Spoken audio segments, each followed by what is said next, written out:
Bonjour à toutes et bonjour à tous, bienvenue sur ma chaîne Demi-Nuit Crypto, j'espère que la journée se passe bien, nous sommes le 6 mai 2023, on entame le week-end, reposez-vous bien, profitez bien, changez-vous les idées un petit peu dans le week-end, dormez bien, faites bien la fête, encore une fois, prenez de l'énergie, on va se ressourcer dans toutes les choses qu'on aime bien, on oublie un petit peu tout ce qui est négatif, les petits chagrins, les soucis, tout ça, on essaye d'oublier tout ça dans un week-end pour se redynamiser. Voyez un bon film, voyez un film cool, ou voyez un film d'action, voyez ce que vous voulez du moment que ça vous fait plaisir, cherchez du bonheur un petit peu, c'est la seule manière pour se redonner des forces. Tous les jours. Allez, j'avance, je suis pas là en train de pleurer, je suis en train de vous dire que la vie est belle mes amis, donc il faut en profiter un maximum, voilà. Allez, on va parler d'un Ponzi sophistiqué, de nos banques peut-être, on va parler de plein de choses aussi, on va parler des États-Unis évidemment, on va parler de Doc One, on va parler des banques, des schémas de Ponzi, comme je viens de vous le dire, les BNP Paribas, on va parler de monnaie numérique chinoise en même temps que par BNP Paribas, on va parler de Binance qui a violé les sanctions américaines, du El Salvador. Le Salvador, c'est un paradis, apparemment, peut-être ou pas, je ne sais pas. Le jeton PP, on va parler de NFT différents, Sol, Schwab, Solana, etc., etc., etc. Il y a d'autres choses, évidemment.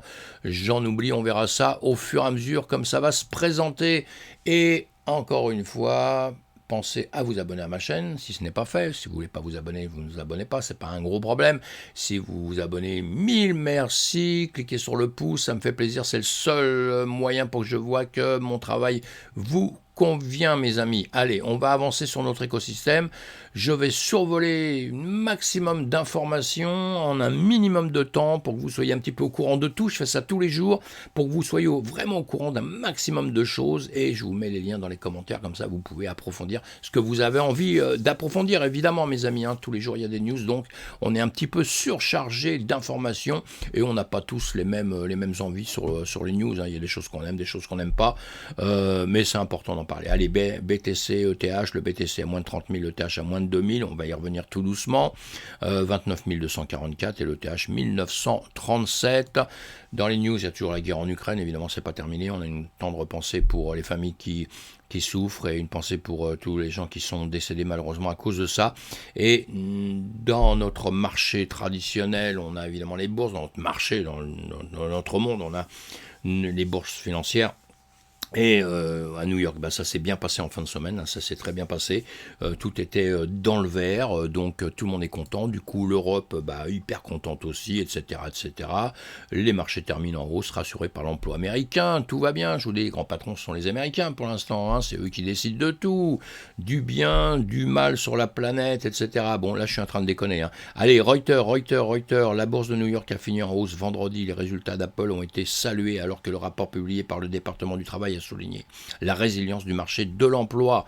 Donc on a tout ce qu'on a vu qui avait bien monté. Résultat d'Apple, on réjoue les investisseurs inquiets d'une possible récession. Et oui, et influencer positivement les trois indices principaux de Wall Street. Le rapport mensuel du département du travail a montré que l'économie américaine a créé plus d'emplois que prévu en avril et que la hausse des salaires s'est accélérée, ce qui pourrait inciter la Réserve fédérale à maintenir les taux d'intérêt à un niveau élevé. Ce que nous avons vu aujourd'hui avec le rapport sur l'emploi suggère que l'économie se porte mieux qu'attendu, a déclaré Christine Hooper, stratège en chef des marchés mondiaux chez Invesco. Les investisseurs craignent que les hausses de taux ne fassent basculer l'économie en récession. Et oui, les banques régionales ont également réduit leurs pertes après les récents déboires causés par l'effondrement de la First Republic Bank. Les valeurs technologiques ont profité des bons résultats d'Apple, et oui, on le sait, les 11 indices sectoriels du S&P 500 étaient tous en hausse. Donc, nous sommes ravis, contents, etc. Des news, vous en aurez encore cette semaine, avec des news qui sont plus importantes que d'autres. Et pour les traders, évidemment, vous suivez tout ça de près. Ceux qui voient ça très très long terme dans la cryptographie, évidemment, vous en foutez un petit peu parce que vous dites dans 10 ans, on aura changé d'ambiance, on aura changé de gouvernement, on aura peut-être changé de dominant dans le monde, on aura peut-être tout changé, on n'en sait rien, on ne sait pas. En tout cas, là, en semaine, en jour, en semaine, évidemment qu'il faut s'informer énormément, savoir un petit peu tout ce qui se passe, essayer de comprendre tous les marchés. Si vous n'êtes pas encore dedans, rentrez-y tout doucement, lisez les annonces, apprenez un petit peu ce qui est important, pas important, parce qu'il y a des choses où on n'en a rien rien à foutre complètement. Et il y a des événements qui sont pour nous, qui jouent vraiment en notre faveur ou en notre défaveur. Le BTC sur les CME, le BTC1 sur les CME et le S&P 500, on voit bien qu'on a terminé, hein, on l'a bien dit, en vert. Donc on se porte bien en fin de semaine, hein. On verra comment on va attaquer la semaine prochaine. Le BTC lui joue entre une zone 32 000 au-dessus et 25 000 en dessous ici, un peu plus près ici. On a fait un petit range ici, hein, entre 26 000 et quelques et les 30 000, hein, presque 31 000. On est en train de jouer là-dessus, hein. Est-ce qu'on va faire ça, est-ce qu'on va faire ça, est-ce qu'on va partir vers le haut, revenir vers le bas? On voit ça sur d'autres graphiques à longueur de temps, mes amis. Échange crypto, Israël fait saisit 190 comptes Binance affiliés au Hamas et à l'État islamique. Cryptos qui nous explique ça, et Binance dedans nous dit qu'effectivement il lutte, hein, contre ça, il lutte contre le blanchiment d'argent, il lutte contre tout ce qui est terrorisme, etc., et qui coopère, hein, avec évidemment avec les pays, avec les gouvernements, on l'a bien compris, hein. Monnaie numérique chinoise, la BNP Paribas va promouvoir l'utilisation du yuan numérique en Chine. Voilà, BNP Paribas s'associe à la Banque de Chine, BOC, pour promouvoir la monnaie fiduciaire numérique chinoise auprès de ses entreprises clientes, a annoncé le jeudi la Banque française dans un communiqué. Cette collaboration permet à BNP Paribas Chine de se connecter au système BOC et de lancer un système de gestion CNY pour ses entreprises clientes. La Chine a jusqu'à présent autorisé 10 banques, toutes des prêteurs nationaux, à gérer des actifs numériques, monnaie numérique. Le système peut lier le portefeuille numérique en yuan du client à son compte bancaire pour faciliter une pratique de l'argent numérique efficace, en temps réel et pratique, a déclaré la BNP dans le communiqué. En outre, la Banque française explorera l'extension et l'utilisation de la monnaie numérique de la Banque centrale chinoise, CBDC, aux contrats intelligents, au financement de la chaîne d'approvisionnement et au paiement de services publics et transfrontaliers, a-t-elle déclaré. Voilà, chose à suivre, hein. Les Chinois, on va dire qu'ils ne sont pas du tout en retard sur la monnaie numérique, ce serait plutôt en avance, hein. Ils ont même eu une ville chinoise de Changzhou qui prévoit de payer ses employés en yuan numérique, hein. On suivra tout ça de près, on en a parlé déjà le mois dernier. Donc vous voyez, ils sont un peu à la pointe de ça et c'est pour ça que tout le monde commence à s'intéresser de près à ceci pour l'expérience, aussi pour les contacts avec la Chine, évidemment, que même si beaucoup de gens n'aiment pas trop la Chine, elle est importante dans tout l'écosystème et en ce moment il se passe quand même beaucoup de choses dans le monde. On en reparlera, je ferai peut-être une vidéo là-dessus, justement, entre des attirances un peu plus vers pour certains pays vers le yuan plutôt que vers le dollar, hein, donc ce qui risque de faire un petit déséquilibre dans l'économie mondiale. On verra ça avec le temps, mais effectivement on en parle. En tout cas sur le numérique, il se débrouille pas trop mal, en bien ou en mal, attention, hein, je suis pas en train de faire de politique là, mais tout le monde s'intéresse et tout le monde surveille ça de près. Pourquoi ? Parce que on a besoin d'expérience, on a besoin de voir ce qui va aller, ce qui ne va pas aller. Évidemment que tout le monde a l'œil dessus, le monde entier a l'œil dessus. Les procureurs cherchent à extrader le fondateur Terra de Do Kwon vers la Corée du Sud, hein. Bon, ben voilà, hein, ça, les autorités sud-coréennes cherchent à extrader le fondateur. Des mois après sa découverte au Monténégro, pays d'Europe de l'Est, sur un nouveau rapport de Wall Street Journal, le principal procureur dans l'affaire affirme que ramener en Corée du Sud serait le meilleur moyen d'obtenir justice pour les victimes de l'effondrement de plusieurs milliards de dollars de l'écosystème Terra l'année dernière.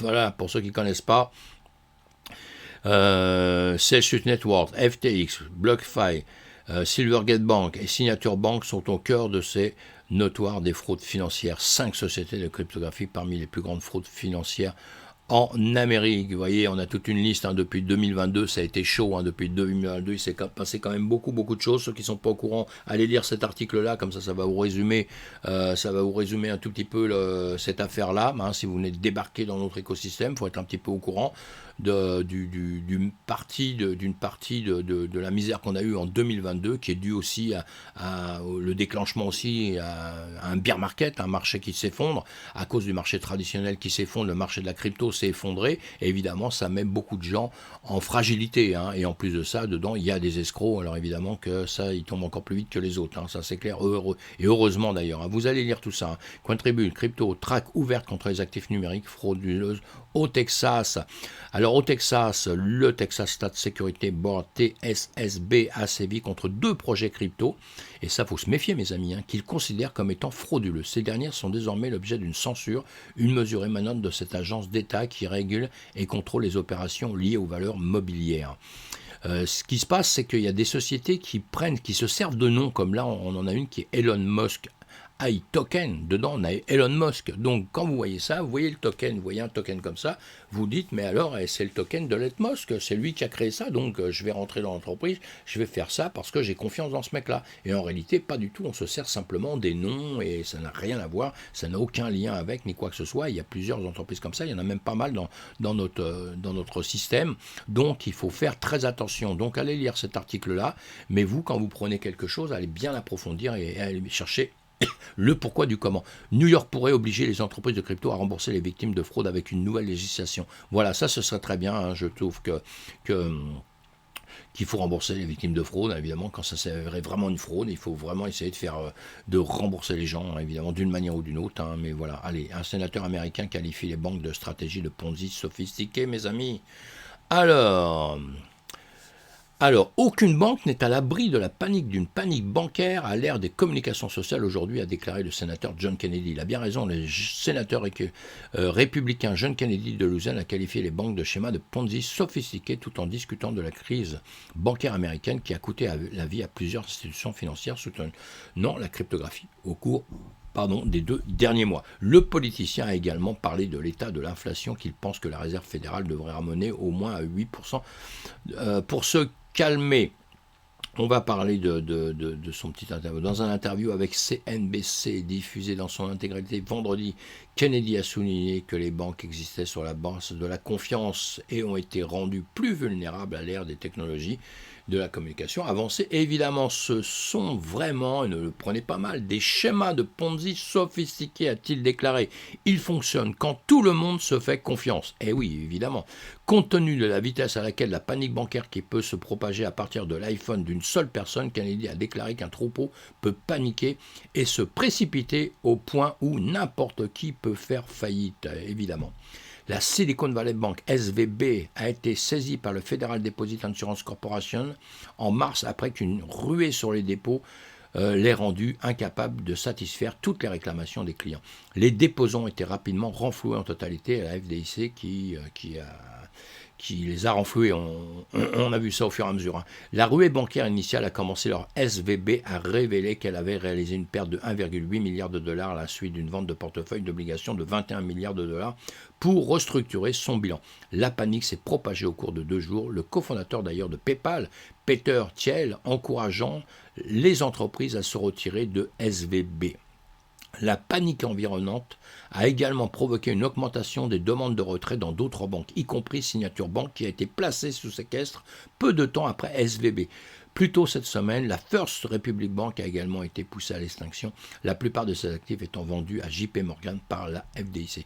Le malheur des uns profite au bonheur des autres, hein, on le sait, hein. La Réserve fédérale a réitéré mercredi que le système bancaire reste sain et résilient. L'ancien directeur technique de Coinbase, Balaji Srinivasan, a cependant fait valoir que le département du Trésor et la Réserve fédérale ont l'habitude de ne pas avertir les marchés d'un danger imminent jusqu'à ce qu'une profonde récession se produise réellement. Oui, ça c'est le gros problème, c'est qu'on ne va pas vous dire quand une banque est en train de s'écrouler tout doucement, on va pas ouvrir les fenêtres en criant par la fenêtre, ouais, attention, elle s'écroule. Évidemment que c'est pas leur boulot de faire ça parce que on l'a vu, hein, la panique fait tomber une entreprise. Et attention, la panique peut faire même tomber une entreprise qui n'est pas si mauvaise que ça.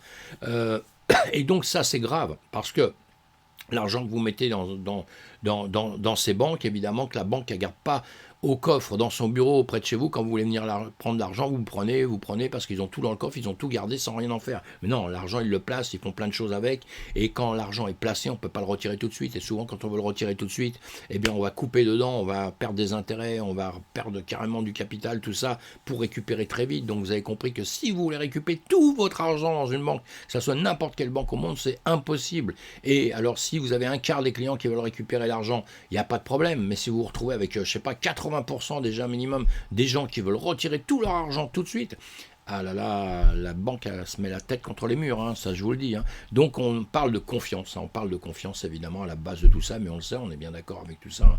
C'est juste une question de confiance et tout. Mais Ponzi, pas Ponzi, c'est pas vraiment un Ponzi. Hein. Il dit ça dans le sens où, parce qu'un Ponzi c'est totalement différent. Hein. D'ailleurs, je ferai une vidéo là-dessus sur les Ponzi, mais c'est totalement différent.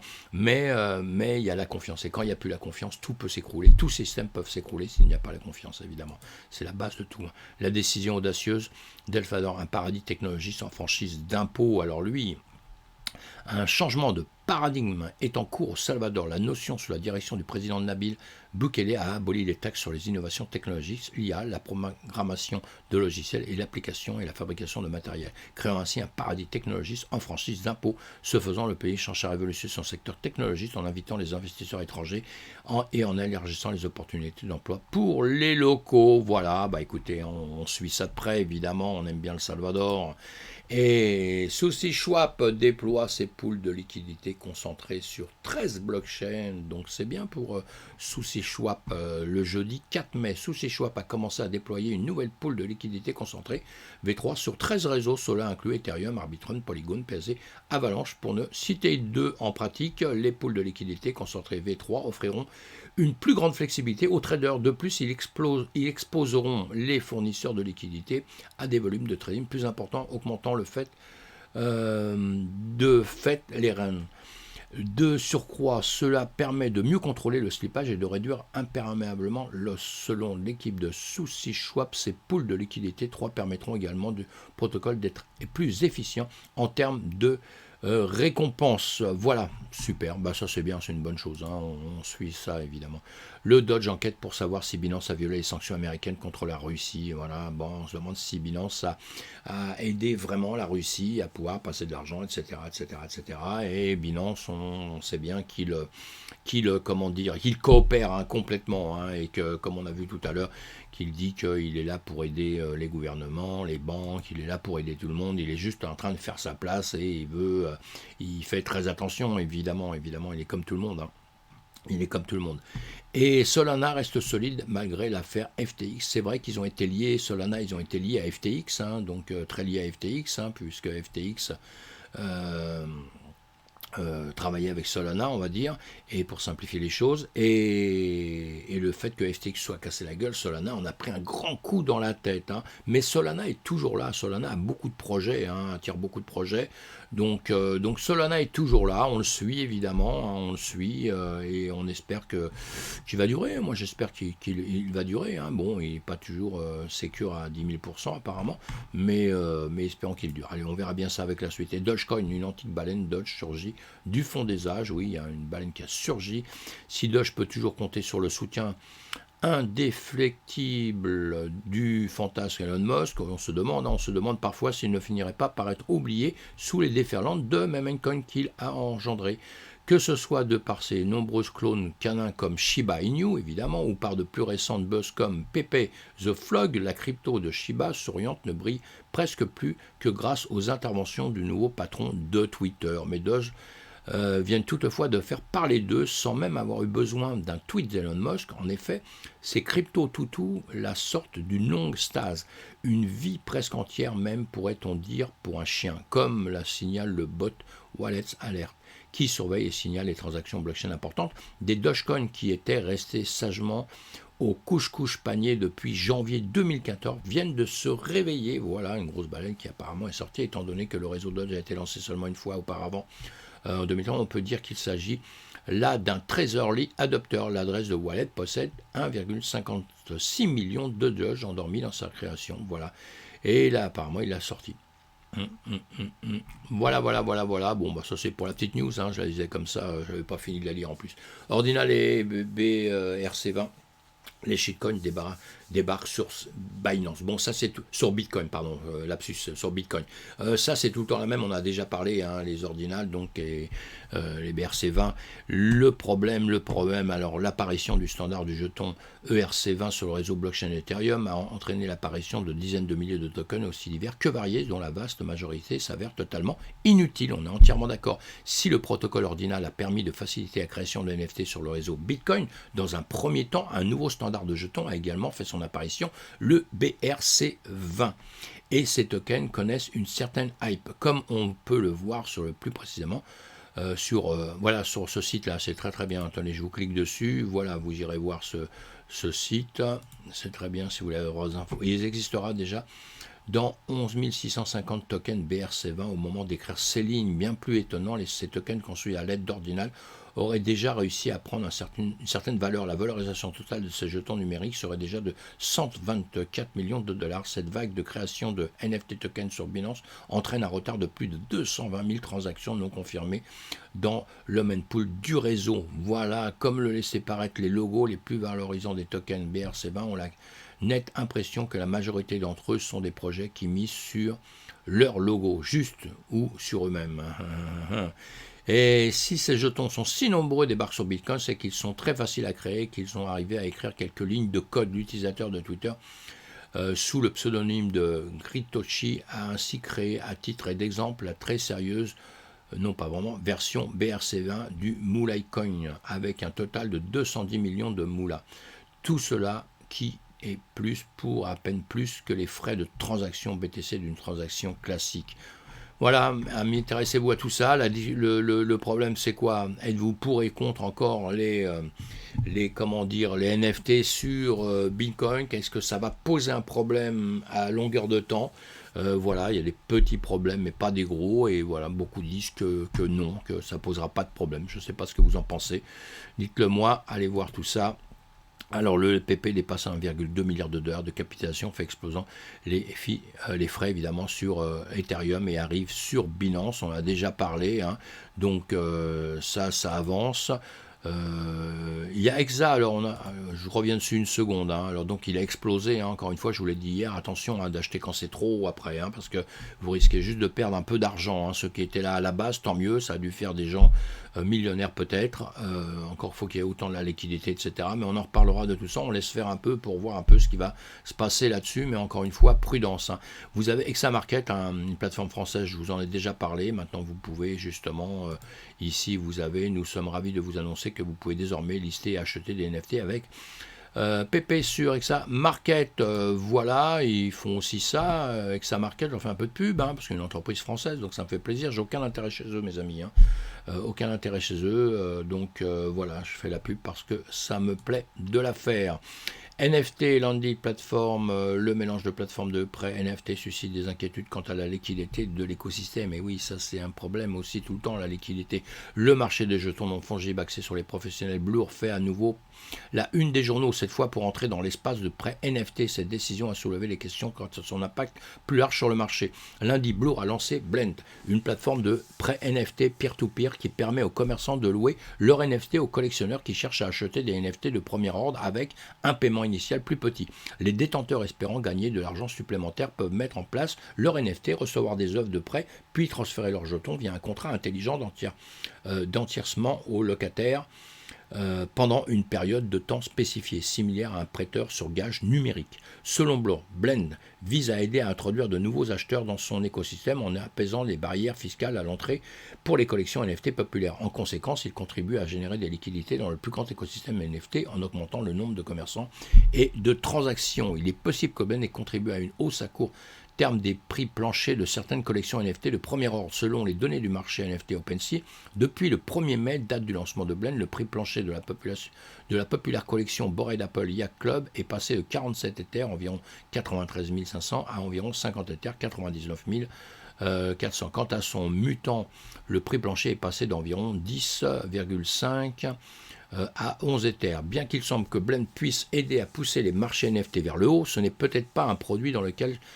chaque commerçant amateur devrait être impatient de signer. Le danger est que la plateforme de prêt NFT telle que Bourg permette aux collectionneurs d'acheter des jetons avec des fonds qu'ils n'ont pas, créant des risques de liquidité sur toute la ligne lorsque les planchers de collection ou les prix des crypto-monnaies s'effondrent. Et oui, je suis entièrement d'accord avec ça, moi. L'utilisateur de Twitch Karl M. 101, fondateur de la collection NFT Scooter, a partagé un fil expliquant certaines des risques de blend où après un grand saut de prix plancher, un événement appelé appel de marge pourrait suivre, où les commerçants vendent leur NFT et par conséquent finissent par plomber le marché. Voilà, vous allez lire tout ça, vous allez voir tout ça évidemment, hein, et ce qu'ils ont dit, ça nous intéresse de près. La liquidité, c'est quelque chose de très important dans notre écosystème.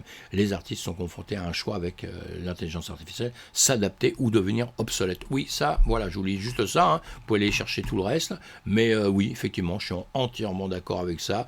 L'intelligence artificielle, il y en a plein qui vont le démonter depuis quelques temps, évidemment, hein, on va dire qu'on va devenir nul à cause de ça, on va tout ce qu'on veut au monde, hein, mais vous savez, quand la télévision est apparue, il y a des gens qui disaient que c'est diabolique, hein, que la télévision, alors vous aviez une chaîne, hein, simplement, hein, la télévision, ça allait anéantir tout le monde, quoi.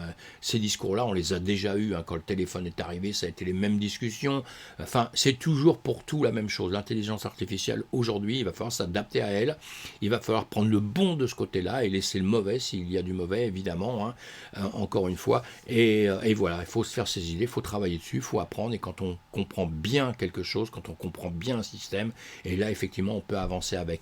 Si on ne travaille pas, si on fait juste dire, oui, c'est nul, c'est bête, c'est con d'avoir fait ça, ça va détruire l'humanité, etc., et qu'on va même pas travailler dessus pour savoir ce que c'est, bah, on reste juste stupide, comment dire, personnellement, c'est tout. Allez, j'avance, sinon je vais finir par dire des bêtises, hein. Mes amis, on se retrouve plus tard. Salut, faites attention à vous, soyez prudents, et encore une fois, l'info, c'est la base de la connaissance. La connaissance, c'est la base de votre succès, mes amis. Bye bye.